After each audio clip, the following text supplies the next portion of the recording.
OS news प्रवास सत्याचा। आज अण्णाभाऊ साठेंची जयंती आहे आणि आमचे मामा सुरेश भाऊ काळू आरणे हे महिन्यापासून खूप धावपळ करत आहे। या जयंतीसाठी ते महिन्यापासून खूप धावपळ करत आहे आणि आम्ही सर्व महिला इथं आल्यानंतर आम्हाला खूप आनंदाचं वातावरण झालंय आणि आम्हाला इथं सगळ्या महिलांना फेटे वगैरे बांधून खूप आनंद झालाय। खूप चांगली म्हणजे अशी जयंती मी पहिल्यांदा बघते। मोठ्या प्रमाणात डीजे, नंतर ती मुलांनी नाचणं, समजा आती दुसरं अजून त्याच्यामध्ये लोकांना थोडंसं वेगळं वळण लागतं, तर असं न करता आपण एक कमी खर्चात आणि खूप समाज गोळा केला असं मी तुमच्याविषयी खूप म्हणजे आभार व्यक्त करते।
आपण नेहमी सगळ्या जयंत्या करीत असतो। तर प्रथम अण्णाभाऊ साठे यांची जयंती खूप मोठ्या उत्साहात साजरी होत आहे आणि मोठ्या प्रमाणात महिलांची उपस्थिती आहे। तरी आपण या सर्व जयंत्या खूप चांगल्या प्रकारे साजऱ्या करतो आणि अण्णाभाऊ साठेंची कारकीर्द तशी खूप महान आहे। तर आपण ती पुढे अजून कशी तिची प्रगती होईल व किती महान होईल अशी आपण अपेक्षा ठेवून व अण्णाभाऊ साठेंचं एखादा पुतळा तयार करून समजा मंदिर तयार करून आणि अण्णाभाऊ साठेंचं तसं शिर्डीमध्ये लोकांची पण इच्छा आहे एखाद्या कॉम्प्लेक्सला नाव देणं, एखाद्या चांगल्या प्रकारे आपले माननीय आमदार साहेब यांच्या नेतृत्वाखाली आपण एखादं कॉम्प्लेक्स तयार करून अण्णाभाऊ साठेंचं नाव दिलं पाहिजे अशी माझी इच्छा आहे। अशी मी साईचरणी प्रार्थना करते व आपले सगळे अण्णाभाऊ साठेंचे कार्यकर्ते सर्व समाज एकत्र येऊन अण्णाभाऊ साठेंची जयंती साजरी करायला पाहिजे। चांगली म्हणजे अशी जयंती मी पहिल्यांदा बघते। मोठ्या प्रमाणात डीजे, नंतर ती मुलांनी नाचणं, समजा आती दुसरं अजून त्याच्यामध्ये लोकांना थोडंसं वेगळं वळण लागतं। तर असं न करता आपण एक कमी खर्चात आणि खूप समाज गोळा केला असं मी तुमच्याविषयी खूप म्हणजे आभार व्यक्त करते। आज अण्णाभाऊ साठेंची जयंती आहे आणि आमचे मामा सुरेश भाऊ काळू आरणे हे महिन्यापासून खूप धावपळ करत आहे। या जयंतीसाठी ते महिन्यापासून खूप धावपळ करत आहे आणि आम्ही सर्व महिला इथं आल्यानंतर आम्हाला खूप आनंदाचं वातावरण झालंय आणि आम्हाला इथं सगळ्या महिलांना फेटे वगैरे बांधून खूप आनंद झालाय। आणि इथं अर्चनाताई कोते पाटील या पण आल्या, त्याबद्दल त्यांच्या हाताने पण उद्घाटन झालेलं आहे। जयलवजी त्यांचे आभार मानते, धन्यवाद। मी शिर्डी नगर पंचायतच्या माजी नगराध्यक्ष अर्चनाताई कोते इथे उद्घाटनासाठी आला, त्याबद्दल आम्ही त्यांचे खरंच खूप आभार मानतो। त्यांनी त्यांचा अनमोल वेळ देऊन कार्यक्रमात सहभाग घेतला, त्याबद्दल त्यांचे आभार।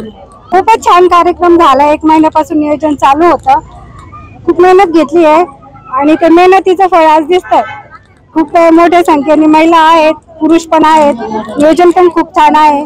धागड धिंगा न करता एकदम रीतसर पद्धतीने चालू आहे, शांत निवांत, ऐकायलाही मधुर वाटतंय। अण्णाभाऊ साठे जयंती आहे आणि आमच्या सुरेश भाऊनं फार हे केलेलं आहे। अर्चना कोते पाटील आलेले आहेत कारण की आमच्यावाले अण्णाभाऊ साठे नगर इथं त्यांच्या हाताने शुभ कार्य झालंय, उद्घाटन करायला आलेले। पारंपरिक उत्सव साजरा करताना पाहतोय आम्ही, काय आनंद मिळतोय आम्हाला। नेहमी सांस्कृतिक कार्यक्रमात अग्रेसर असलेले समर्थ प्रतिष्ठान शिर्डी शहराच्या वतीने सालाबादप्रमाणे यावर्षी देखील गणेश भक्तांसाठी गणेशोत्सव निमित्त भव्य केदारनाथ मंदिराचा हुबेहूब देखावा सादर करण्यात येणार आहे। तरी दिनांक 7 सप्टेंबर ते 17 सप्टेंबर गणेशोत्सव काळात भव्य देखावा भाविकांसाठी उभारण्यात येणार असून शिर्डी व परिसरातील गणेश भक्तांनी श्री केदारनाथ मंदिर देखाव्याचा लाभ घ्यावा। ठिकाण हॉटेल साईस चौक, पिंपळवाडी रोड, शिर्डी। आपले नम्र समर्थ प्रतिष्ठान, शिर्डी। राधाकृष्णजी विखे पाटील आणि खासदार डॉक्टर सुजय विखे पाटील यांच्या मार्गदर्शनाखाली एअरपोर्ट रोड लगत शिर्डी हद्दीत साईच्या ग्रुपच्या माध्यमातून रामनगरीचा भव्य प्रोजेक्ट। वैशिष्ट्ये: शिर्डी एअरपोर्ट रोड लगत बस स्टॉप, शाळा, बँक 5 मिनिटांच्या अंतरावर, ड्रेनेज व स्ट्रीट लाईट, प्लॉट मध्ये प्रशस्त श्री राम मंदिर, साई समाधी मंदिरापासून 10 मिनिटांच्या अंतरावर, MSAB पोल कनेक्शन, 20 फुटी अंतर्गत रस्ता व दोन्ही कडेने सुशोभित झाडे, रहिवाशांसाठी अनुकूल। शिर्डी नांदुर्गी शिवरस्ता लगत साई परिक्रमा मार्गालगत प्लॉट लगत 18 मीटर प्रस्तावित रस्ता। तर त्वरा करा, आजच आपला प्लॉट बुक करा। बुकिंग साठी संपर्क करा श्री गणेश तोरडमल 99 21 21 95 61, श्री शुभम वेणुनाथ गोंदकर 97 67 06 66 85।